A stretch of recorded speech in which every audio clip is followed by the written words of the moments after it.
Learn to use what you have and don't be afraid to make mistakes. And if you do make a mistake, don't be set back by it.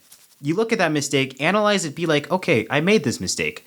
Instead of moping around about it, being sad, look at it, be like, okay, I'm going to do better. And then go at it again. I'm in love with the grind. I'm in love with the culture. Do this for the fam. Do this for Kenosha. You know I got you, Kenosha. If you got the vision, then come a little closer. Let's get it together. Life aligned with the soldiers. I'm in love with the grind. I'm in love with the culture. Do this for the fam. Do this for Kenosha. Yeah, if you got the vision, then come a little closer. Let's go. Yeah, let's get it together. Life aligned with the soldiers. You know I gotta talk to him. Yeah, let's put it together. And just like that, we're back on another episode of Line for Line. I have a very special young man in the building. Go ahead and introduce yourself to the world, sir. Hello, my name is Nobert Otieno. I am a junior at Indian Trail, and I'm glad to be on the show. Yes, sir. We're glad to have you. So before we get ready to get started with the show, just tell the people just a little bit about you. Okay. I am, as you already know, I'm an Indian Trail junior. I go to the Communications Academy, and I like to do a lot of things in digital media. Spanning from music producing, making 3D animations, photography, videography, VFX. I can cover the whole spiel in digital stuff. The only thing I can't do is coding. Oh, really? I'm not going to tackle that. That is beyond me. Well, you did say you're a junior, so I'm pretty sure you're a little bit too young for the MySpace era. Yeah. MySpace literally had us out here coding at like the age of like 10, 11, 12, however old we were on MySpace back then. Oh, yeah. I remember seeing about that stuff, like how people would like have their own custom pages, like where like you'd hop in, like they'd be playing like their favorite song and stuff, right? Mm-hmm. Right. I've heard about that. I'm like, wow, I wish Instagram would have that too, to like make your page more customizable. Mm-hmm. I'm pretty sure it's coming, you know, because obviously it always just upgrades. Because I know Facebook started to do it a little bit, but obviously once Instagram rolled around, Facebook started to die down as well too. So not many people really use Facebook like that unless it's for like personal stuff like family photos and stuff like that as well too. Yeah.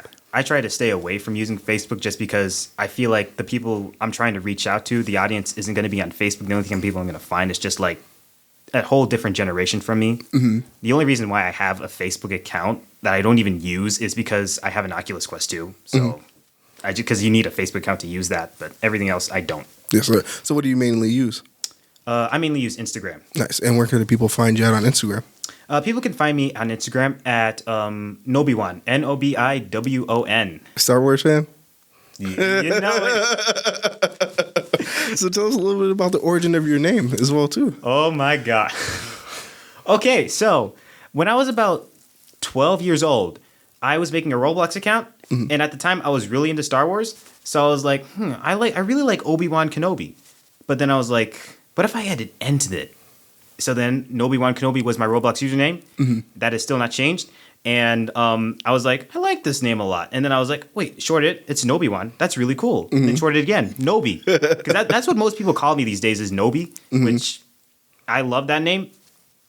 So yeah, that's how it came up. Yes, sir. Yes, sir. So are you a PC, PlayStation, or Xbox guy? PC. PC? Sounds good. What are you, like a Dell guy, huh? No, actually, I built my own PC. No way. Yep. What? Tell us a little bit about what goes all into that. Okay, so I built my PC as a project in 2019. I can list you the specs that it had originally. Building it was, God, I can tell you right now, I would go back to build it again because the market right now for building PCs is just awful. But like building it was one of the most fun things I've ever done in my life. But let's see here. I just recently upgraded my CPU to like the latest line CPU that has like quadrupled my speed and like my workflow. I just love it. But yeah, because building your own PC too kind of like gives you a personal connection to like your PC. Like I made this thing. Yeah. I built it, you know? So yeah. And then the hard part is troubleshooting it because you know that if there's an issue, you're going to have a hard time trying to figure that out. Like, because like you don't know if, maybe it's like I didn't plug this port in correctly or my hard drive isn't plugged in, you know? So like you have to go do a lot of searching and digging. Like I'm still having issues with my computer as well with like a few tiny things. Mm-hmm. At this point, I've kind of just like given up on trying to find it because I've tried my best for like the past 3 years. Yeah. And I still haven't found it. So yeah. So just tell us a little bit about how you got into the videography, the photography, just anything that has to do with cameras. Okay. My two main influences that got me into it was Casey Neistat and Deadmau5. Deadmau5? Deadmau5. I love Deadmau5. In fact, he just released a new song today that before I came here, I was working on a new animation for that because I'm just such a big Deadmau5 fan. Mm-hmm. But starting off with the videography and photography stuff, I loved Casey Neistat. When I first saw his videos, I was like, oh my God, I want to make videos just like that. And then kind of just, I've been just looking and studying into him and just trying to figure out that formula that he has to creating those videos. And then I discovered Deadmau5 through a friend. And when I first started, I was like, oh my God, I love this. And then I looked at what really inspired me to make animations was his visuals that he used when he goes on tour. And the thing that I really love about Deadmau5 the most is how much he's involved with his art. Mm-hmm. Like everything that he's done is just everything that you see from him is usually done by him. So the music, the animations, like when he was designing his set, because like what he has right now, he's in a giant cube, a giant LED cube, where he is inside it DJing, and the cube is like has a bunch of LED panels on it where it is displaying like an animation. And to me, that is the most coolest thing you can do, because the thing I love about it is just how reactive it is to the music. Like the animation is so tied down to the music, to the bare bones, and I just love that so much. And I've been cracking at it, trying to create it. I've been trying to learn the software that he used to make it, everything. It is because the more I dig deeper into how he did it, the more like it just inspired me to just like become better. Mm-hmm. And just making my own stuff and just connecting it. And he also inspired me to make music as well, which I've been kind of going on a break right now because I kind of pushed myself a lot last year because I was really bored. That's another thing that makes me want to do all this stuff, because I'm just bored and I like doing stuff. Mm-hmm. So I'll just hop around from like different things. Like, okay, I like music now. I'm feeling music, but I'm bored of this now. I'm going to go to videography. I'm like videography, but I'm bored of this now. I'm going to go to animation and do that. So it was that just kind of yeah. Out of the multitude of things that you do, which one would you say comes the easiest to you? Animation. Animation? Animation comes the easiest. No way. Yeah. When I animate, it is just, to me, it is just so easy just to let my brain drift and just make whatever I need to make it loop and just make it reactive and just make it, it's just so easy to me. Like, it's just like, oh, I just space out, and then like 10 minutes later, I have a full-blown animation just like that. That's crazy. Now, how old were you when you started doing the videography? Officially last year. So 16. I was 16 when I started doing videography. Nah, and you're this great at it already, and you only been doing it for a year? Yep, nonstop. And you didn't do this before. It's just you just woke up one day and said, "I'm gonna start doing videography," and it clicked like that. So here's the thing. I wouldn't say like it wasn't just like I just started up from the ground off. Back in middle school, I used to do a little bit of daily vlogs with like my family camera that I had, like a point and shoot camera. I just used to do that. So like I would bring my camera to like field trips, edit it, make it a vlog, kind of like Casey Neistat style. Mm-hmm. So that kind of gave me the ground off. But then I didn't really know what else I can go for. So I kind of took a break from that. And then that's the reason why I shifted more to animation and music, because that's what I could do. Mm-hmm. And then that's when last year I transferred to Indian Trail in the Communications Academy. And that's where it just opened the door to so many opportunities that I could learn. The teachers are amazing. They give you such amazing stuff. And you have so many people who are there that like have the same mind as you, who want to do this stuff too, that help you.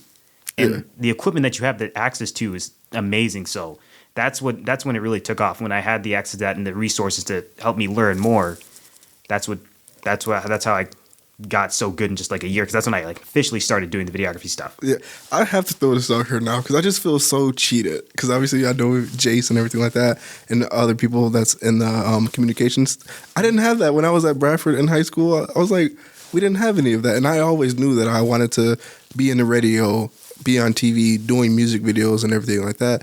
Matter of fact, me and my cousin Kendall, my niece Akila, and cousin Candace, we would always mess around with the cameras, do little music videos, little scenes and stuff like that. So I always knew that this was what I was going to end up doing. But if I would have had that in high school, I could have flourished at an earlier age than what I am now, you know? So it's like, I wish I would have had that.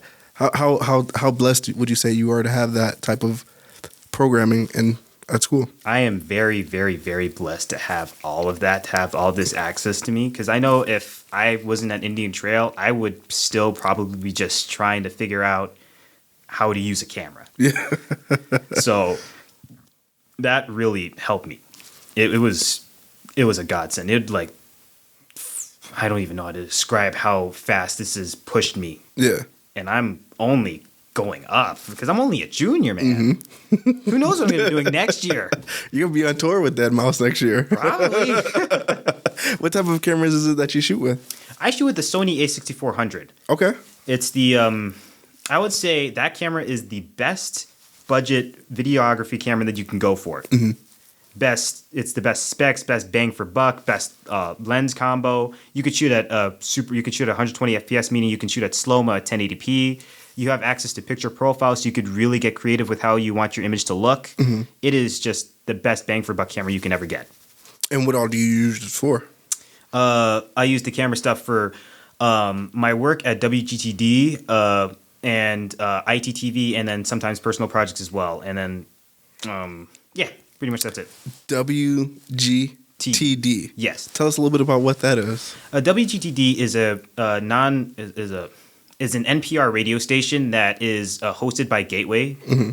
And so the reason how I got that job was because the best people that did well in my class were offered the internship at WGTD. So me and my closest friends, we were able to get all that internship. And then once we applied there, our boss, Troy, he could only hire 4 people. Mm-hmm. But he saw how good we were, all of our work, and he was like, screw it. He told his boss, like, we're hiring all of them. They're all great. Yeah. So we all got hired. Originally, we did a lot of, we used to live stream the football games. And then I know in December we were live streaming the Carthage basketball thing. Okay. Tournament. The tournament? Yeah, they were filming that. But with that, I've learned a lot, and I've learned so much from my boss, Troy. He has been a big help to me as well. And it's amazing. That's crazy. That's crazy that you're going up like that. What type of plans do you have on going within the summer when school's not in? Okay, that's I got plans. You guys, this is the first time you guys are hearing this, but I'm planning a special documentary on a video series communicating with local videographers in this area, like in Milwaukee here, a little bit of down northern Illinois, and making like a documentary like why they do this and like why and like just like why they do it and like what they feel doing it. And then I feel like this is a great opportunity for me to learn more about why they do this, and then like I get to grow and connect with these people. Mm-hmm.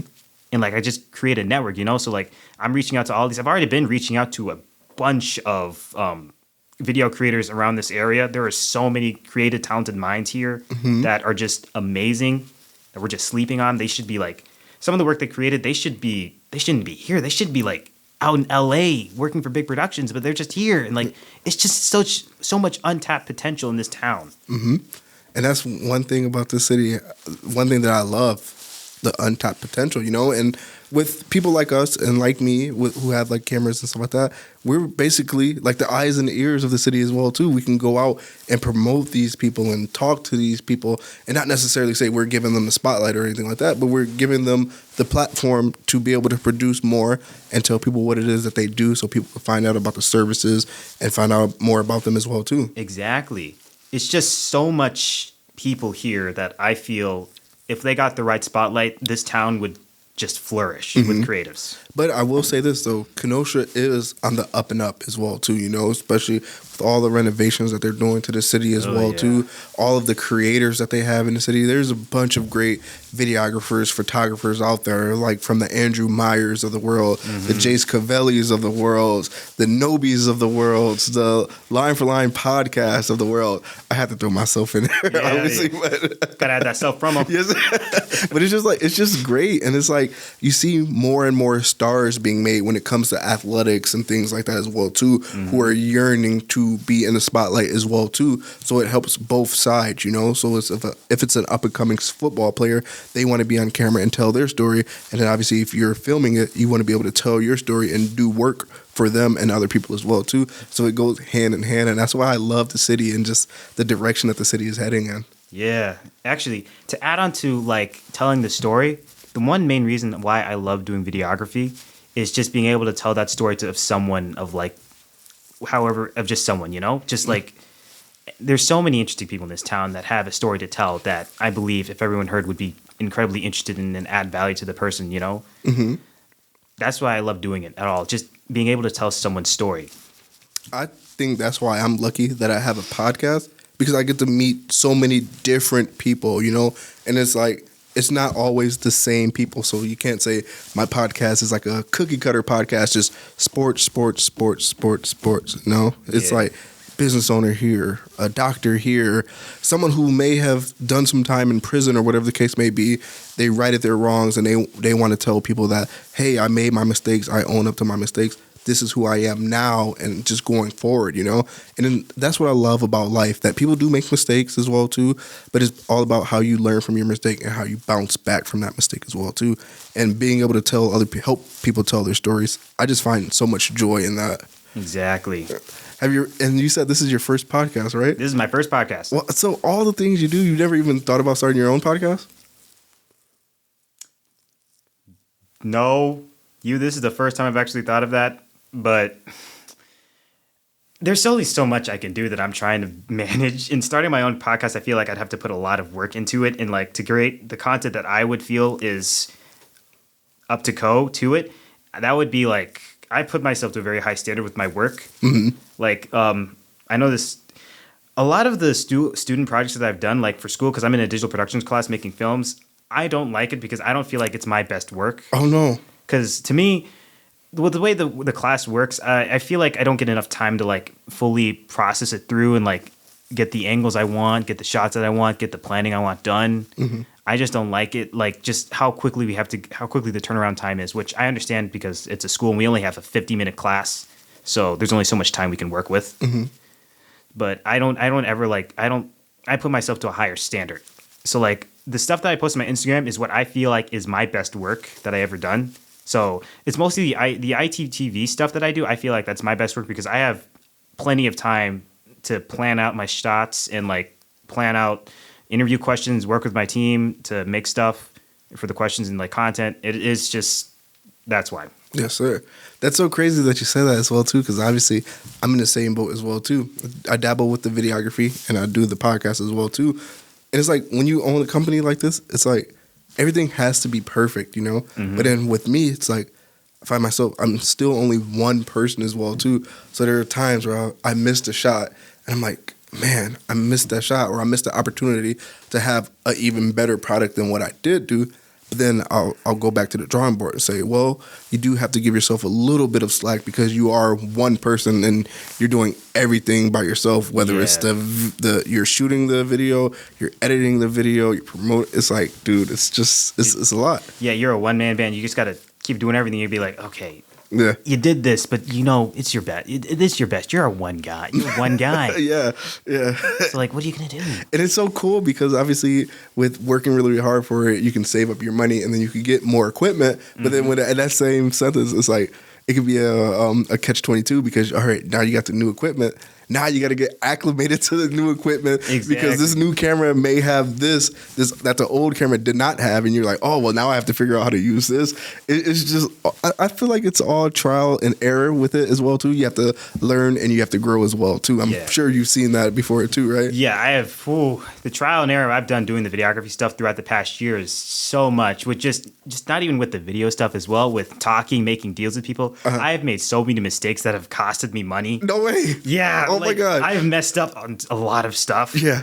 Like one shoot, I was hired to do a shoot for like a local band, New World Order. I don't think I've ever heard of them. Oh my, You need New World Order is an amazing group, music group that they have that like In Kenosha? yeah, in Kenosha. I'm looking them up now. They're an amazing group of like they organize a lot of it's like a music group of like creatives. Right now they're currently building a studio, but they have a lot of artists that they like support around. So like in the summer they host a lot of events where like they make come-togethers to like for like have a lineup of artists to come.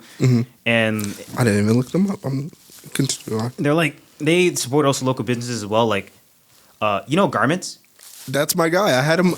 Oh, I have his shirt, but yeah, that's my guy. I had him on the show. Yep, Yeah. that's my guy. What was his name? Ethan? No. Okay. I'm good friends with him. He's in my school as well. But like him, he would often sell shirts at the events that New World Order would host. So like it's all community based. Like you got tons of artists, like music artists in the community performing. You get lots of like good stuff. Like because through that, I was actually able to make a connection with one of the artists, Joe Cotton, who I've been working for, making a lot of music animations for him, which that's been fun. Because like it was my first time dabbling with making like music animations for someone to actually do it, and I learned a lot of things doing that. So That is so crazy. I'm looking at your people from New World Order now. That's so cool. yeah, in fact, I did a video for New World Order. It was the one all the way like it's a bit down like back in I think July. With that one was fun to make. Yeah. And that was actually a good learning experience for me because I was really pushing shooting at nighttime because I never really did night videography, like shooting the night. And doing that really pushed. And I always thought, oh, it's going to come out crappy because, I have to raise up when a level, it's going to be grainy because there's not enough light, right? But turns out, I was surprised by how actually clean the image was and how crystal clear it was. And I was like, wow. Yeah. So now I know the extent of how dark I can shoot in, which is actually pretty dark. So. Yeah. Do you ever find yourself super excited once you get to the production stage of your cinematography? And you're like, wow, this is super, super clean. Yes. When I was interviewing Sarah Grabo last week, when I got the shot ready, I was Shout out to Sarah, by the way. I love you, Sarah. When I was setting up for that video, I was looking at the shot and I was like, wow. Yeah. That looks amazing. I already showed you it. Yep. It'll be posted on my Instagram too. It was by far one of the most cinematic shots of an interview I've ever shot. Like it was just amazing. And like even then I was still pet peeving like about the lighting on their face was kind of like a bit off. And I felt like I was like, but you know what? It's fine because you know what? That is incredible. That is so crazy. Who would you say you look for the most when it comes to like collabing on projects? Who do I look forward to collabing the most? I've only collabed with Joe Cotton on like just on projects is like for animation stuff. I've collabed with Jeremiah Lund. Have you heard of him? I've never heard of him. Oh, he's a local artist, or he's a guy he's a senior in my school. He's amazing. He's created the band Lund. Have you ever heard of them? Mm-hmm. Oh, they are an amazing rock band in Kenosha, and his band is amazing. I've helped filming shows for them with some pretty big cameras too. Like he's friends with another guy who's like top tier like cinematography. Like he's amazing. The content that he makes is amazing, and like it was amazing working with him. And because he also led me to another connection to know this guy too. So now I've worked with Zach a few times, and there's Zach Gripko. Love that guy. Jeremiah is the one I like working with the most. Look at you making connections out here. As we get ready to close out this amazing episode, this episode's gonna be amazing. I feel like this is at least 3 to 4 Instagram reels worth of content that we just made. But what would be that piece of advice that you would give to someone who wants to be a photographer, or someone who is becoming a photographer, but they're like, I just want to be better than what I've been doing? And I'm low-key asking that for myself because there's times where I'm like, man, I could have been better. My thing is just lighting. I need to get better when it comes to lighting. Learn to use what you have, and don't be afraid to make mistakes. And if you do make a mistake, don't be set back by it. You look at that mistake, analyze it, be like, okay, I made this mistake.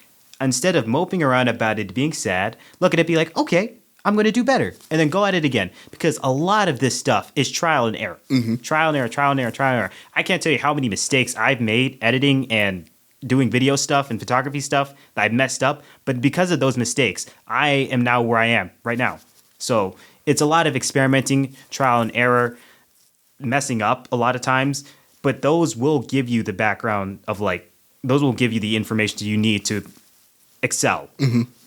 So yeah, don't be afraid to make mistakes. Yes, sir. That being said, young man, we just wrapped up an amazing episode of Line for Line. We appreciate you for coming by. Of course. Happy to be here. You calling or you listening, tune in every week. Line for line. Oh yeah, I'm going line for line.